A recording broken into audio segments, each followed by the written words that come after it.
Pravdebul მამუკა ყაზარაძის მიმართ ახლოცლომუზების სახით დამოკიდებული იქნეს გირაო. გირაოს ნახეთ განისაზღვროს 50,000 ლარი. 50,000 ლარი ეს არის ფასი, რომელიც რეჟიმმა ეგრეთ წოდებულ კომისიაზე არ მისulis და დაუმორჩილებლობის ამ აქტის გამო დაუდგინა მამუკა ყაზარაძეს.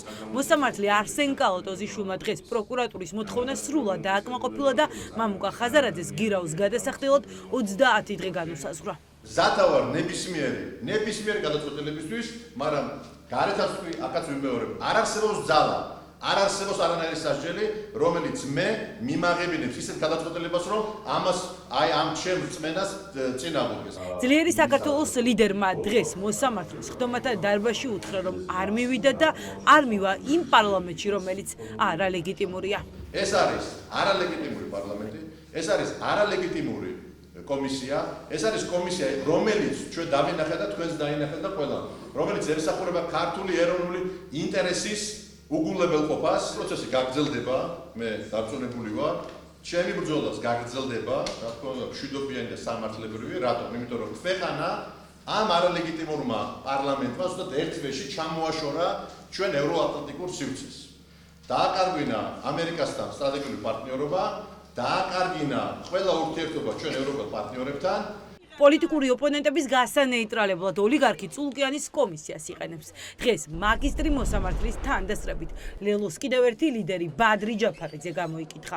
მასაც რეჟიმი წულკიანის მოთხოვნის შეუსრულებლობას ეტავება. ქალბატონ წულუკიანი, რომელიც გამოირჩევა განსაკუთრებული აგრესიით და არაერთხელ საჯაროდ შეურაცხყოფელი განცხადებები და ცილისწამებული განცხადებები გავრცელებია ჩემს მიმართ, მის განცხადებასთან დაკავშირებით, მის განცხადებაზე მისვლას საერთოდ არ ვაპირებ, რა თქმა უნდა, მისი განცხადებიდან გამომდინარე, იმიტომ რომ ეს ადამიანი ეწევა ბიძინა იმანიშვილის დავალებით ცილისწამებულ კამპანიას ჩვენს მიმართ. შესაბამისად, მე ამ კამპანიაში არანაირი მონაწილეობის მიღებას არ ვაპირებ და არ ვაპირებ. სასამართლოში დაიბარეს დღეს თავდაცვის ყოფილი მინისტრი ოქრუაშვილიც.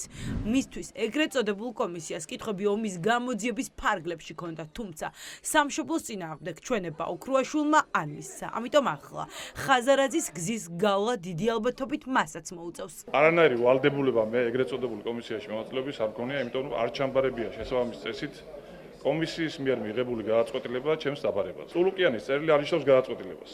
კომისიამ გადაწყვეტილება მიიღო, ჩემი საქმე გადაეგზავნა პროკურატურაში, ერთსულოვნად კენჭისყრით. ანალოგიურად უნდა დავებარებინე მეც. ეხლა რაც შეეხება არაიურიდიულ არგუმენტებს. ცირკში სიარულის ასაკიდან დიდი ხანია გამოვედი. არანაირი კომისია არ არსებობს საპარლამენტო, ისევ როგორც არ არსებობს არანაირი პარლამენტი. ყველა ვინც რეჟიმის წინააღმდეგ იბრძვის ან მას აკრიტიკებს, უნდა გამოცხადდეს ეგრეთ წოდებულ კომისიაზე თეა წულუკიანთან. წინააღმდეგ შემთხვევაში დიდი ფულადი სანქციით დაისჯება. კომისიაზე დღეს დაიბარეს ნიკამელია, ნიკა გვარამია და სურა ჯაფარიძე. მასკარადია რა, ეხლა შოუ აქვს, რომელიც მოვაწყეს და უნდათ რომ წაიღონ ამეთი მთელი მედიის ყურადღება. შემთხვევაში რაღაცა შაბლონურ ტესტს აგზავნიან, რაღაცა უნდა აინტერესებსო კომისიასო, სამოქალაქო საზოგადოების როლიო თუ რაღაცა ბოდოა რა. ხო და არა ხო ცხადია ხო მისთვის არ ვაპირებ. არც მაგ შოუში მონაწილეობას მიღებას ვაპირებ და მე ვნახოთ რა, ხო წესით სისხლის ამას პასუხისმგებლობა უნდა იყოს და მე ალბათ აქ დამიბარებენ სასამართლოში, როგორც ახლა მამუკას აწვალებენ. ეს კომისია იმისთვის შეიქმნა, რომ ეს მივიღოთ შედეგად, რასაც ახლა ვუყურებთ და არა მხოლოდ მამუკასთან დაკავშირებით, არამედ ოპოზიციის ყველა წარმომადგენელთან დაკავშირებით, იმიტომ რომ რეალურად ისეთი ფართოა ამ კომისიის უფლებამოსილება და დაფარვა, როგორც ქრონოლოგიური, ასევე თემატური თვალსაზრისით, რომ ნებისმიერი პოლიტიკოსი შეიძლება აღმოჩნდეს სასამართლოს წინაშე. ოლიგარქის რეჟიმის არალეგიტიმურ პარლამენტში მისვლას წინააღმდეგობის პლატფორმის არც ერთი წევრი არ აპირებს. ეს განცხადება დღეს სალომე ზურაბიშვილმა გააკეთა. საქართველოს პრეზიდენტისთვის ნათელია, რომ ივანიშვილი პოლიტიკური ველის მოსუფთავებას რეპრესიებით აპირებს.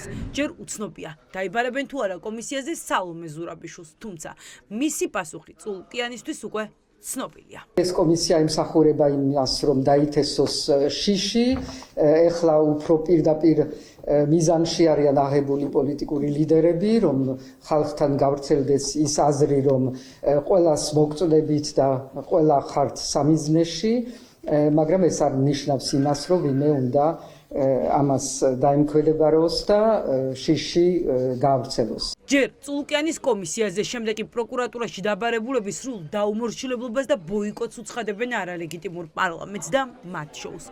კომისიაზე მისულით არ ანიჭებენ მცირე ლეგიტიმაციასაც კი პარლამენტს. კომიკური, სასაცილო, ფარსი, ღალატი, ეს არის ის შეფასებები, რომლებიც მიმდინარე პროცესების შეფასებისას პოლიტიკოსებისგან ისმის. როგორც არ უნდა განვითარდეს სცენარები, ჩვენთვის არსებობს ერთადერთი სცენარი წინააღმდეგობაში, მწვავე წინააღმდეგობაში დარჩენა ივანიშვილის რუსულ რეჟიმთან, რომელიც დარწმუნებული ვართ დასრულდება გამარჯვებით. იდიოტი იყო პროკურორი, რომელსაც არაფერ კითხვაზე პასუხი არ, რა პასუხი უნდა კონდეს ახლა მარაზმს რო ჩადიხარ, უბრალოდ ამაში რატომ მონაწილეობენ ეს ახალგაზრდა გოგობიჭები, ამას ვერ ხვდები წაადი სხვა სამსახური იშოვეში და ლოცვილოში. ივანიშვილი თვლის, რომ ადვილი არის ამ კომისიით ვიღაცებს ხელი მოკიდოს და თავისი ამოცანების შეასრულოს.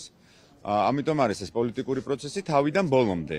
ეს არ არის სასამართლო პროცესი, ამას არაფერი საერთო არ აქვს, არც რაღაცა მართლმსაჯულებასთან, არც კანონიერებასთან, არც სამართლიანობის აღდგენასთან. მიუხედავად ზეწოლისა და დაშინების მცდელობისა, შიშისა და უკანდახევის უფლება არ გვაქვს. ამას ამბობენ პროდასავლური ძალები. საქალაქო სასამართლო და პროკურატურა მომდევნო დღეებშიც ყურადღების ეპიცენტრში იქნება, რადგან არავინ აპირებს არც არალეგიტიმურ პარლამენტში და არც ოლიგარქის მორჩილ პროკურატურაში მისვლას.